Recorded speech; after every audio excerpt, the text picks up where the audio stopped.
Actually, when I started, rap artist ako, 2009.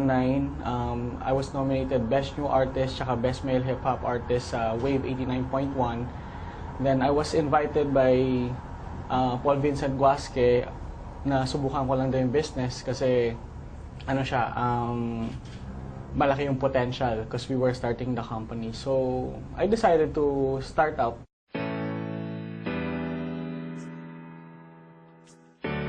Na akala nila hindi totoo, which is nung nagsimula ako, ganun din yung naiisip ko. Kala ko rin yung posible, kala ko hindi totoo.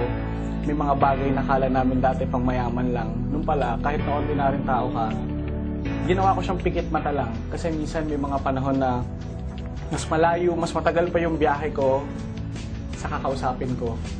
Pero ang maganda nun, at the end of the day, sulit pala yung haba ng biyahe dahil hindi na lang sa kinikita, kung hindi sa mga taong natutulungan namin.